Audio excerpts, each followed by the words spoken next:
ಈಗ ತಾನೇ ನನ್ನ ಸಹಪಾಠಿಗಳಾದ ಪೊನ್ನಣ್ಣ ಅವರು ಕೊಡಗು ಜಿಲ್ಲೆ ಬಗ್ಗೆ ಮಾತಾಡ್ತಾ ಇದ್ರು. ಚಿಕ್ಕಮಗಳೂರು ಜಿಲ್ಲೆಯಲ್ಲೂ ಅದೇ ಪರಿಸ್ಥಿತಿ. ನನಗೆ 3 ತಾಲೂಕು ಬರುತ್ತೆ ಸಭಾಧ್ಯಕ್ಷರೇ. ಮೂಡಿಗೆರೆ ತಾಲೂಕು, ಕಳಸಾ ತಾಲೂಕು ಮತ್ತೆ ಚಿಕ್ಕಮಗಳೂರು ತಾಲೂಕು, 3 ತಾಲೂಕಲ್ಲಿ ಈ ತರ ಪರಿಸ್ಥಿತಿ ಆಗಿದೆ.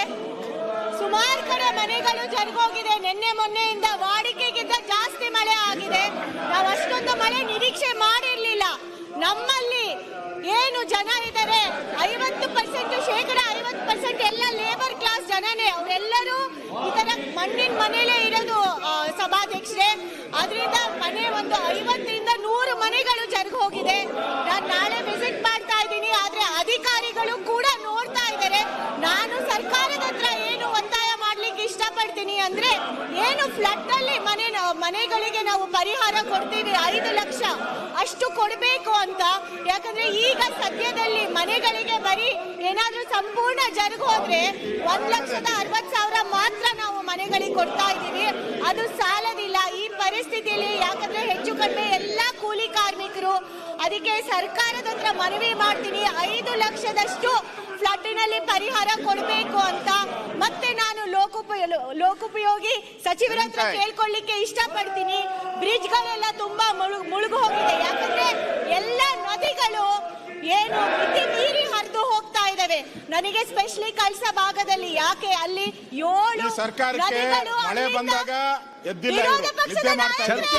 ಚರ್ಚೆ ಮಾಡಿ. ಈಗ ಏಕಾಏಕಿ ನೀವು ಮಾತಾಡಿ, ಭ್ರಷ್ಟಾಚಾರ ನೀವು ಮಾತಾಡಿ, ನೀವು ಜನರ ಬಗ್ಗೆ ಮಾತಾಡಿ, ಇವರ ಬಗ್ಗೆ ಮಾತಾಡಬೇಡಿ. ನೀವು ಮಾತಾಡಿ, ನೀವು ಜನರ ಬಗ್ಗೆ ಮಾತಾಡಿ, ಇವರ ಬಗ್ಗೆ ಮಾತಾಡ್ತೀವಿ. ಆಯ್ತು, ತಮ್ಮಯ್ಯ ಮಾತಾಡಿ. ಭ್ರಷ್ಟಾಚಾರನ ಮುಚ್ಚಾಕಕ್ಕೆ ಸಬ್ಜೆಕ್ಟ್ ಮಾತಾಡಿ. ಅಧ್ಯಕ್ಷರೇ, ಭ್ರಷ್ಟಾಚಾರ ಮುಚ್ಚಾಕಕ್ಕೆ ನಿಮ್ಮ ಪೀಠ ಸಹಕಾರ ಮಾಡಬಾರ್ದು. ಸಹಕಾರ ಮಾಡಬಾರ್ದು. ಭ್ರಷ್ಟಾಚಾರ ಮುಚ್ಚಾಕಕ್ಕೆ ನಿಮ್ಮ ಪೀಠ ಸಹಕಾರ ಮಾಡಬಾರ್ದು. ಏಕಾಏಕಿ ಮಳೆ ಬಂದ್ಬಿಡ್ತಾ ಇವತ್ತೇ ಮಳೆ ಹಿಂದಿನಿಂದ ಮಳೆ ಬರ್ತಾ ಇದೆ. ಒಬ್ಬ ಮಂತ್ರಿ ಜಿಲ್ಲಾ ಮಂತ್ರಿ ಹೋಗಿ ರಿವ್ಯೂ ಮಾಡಿಲ್ಲ. ಸರ್ಕಾರದಿಂದ ಹಣ ಬಿಡುಗಡೆ ಮಾಡಿಲ್ಲ. ಅಲ್ಲ, ಇಲ್ಲಿ ಏನಿಲ್ಲ. ಏಕಾಏಕಿ 187 ಕೋಟಿ ನಿಮಗೇನು ಬೆಲೆ ಕಟ್ಟಲಿಕ್ಕಾಗೋದಿಲ್ವಾ?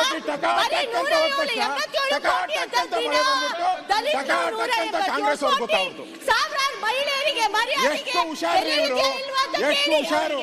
ಆತ್ಮಸಾಕ್ಷಿ ಮತ್ತು ಕೂತ್ಕೊಂಡು ಅಧಿವೇಶನ ನಡೀತಾ ಇದೆ. ಅವತ್ತಿಂದ ಏನ್ ಮಾಡ್ತಾ ಇದ್ರು? ಮಾತಾಡ್ತಾ ಇದ್ದೀರಾ ನೀವೇ ಎಲ್ಲರೂ ಸೇರಿ ಸಾವಿರಾರು ಮಹಿಳೆಯರನ್ನ ಬೀದಿ ಪಾಲ್ ಮಾಡಿದ್ದೀರಾ. ಅವ್ರ ಮರ್ಯಾದಿನ ಹರಾಜು ಹಾಕಿದ್ದೀರಾ ನೀವೆಲ್ಲರೂ ಸೇರ್ಕೊಂಡು. ಇಲ್ಲಿ 187 ಕೋಟಿ ಅಂತ ನೀವು ಇಲ್ಲಿ ಕೂಗಾಡ್ತಾ ಇದ್ದೀರಾ. ಆಯ್ತು, ಆಯ್ತಾ ತಮ್ಮಯ್ಯ?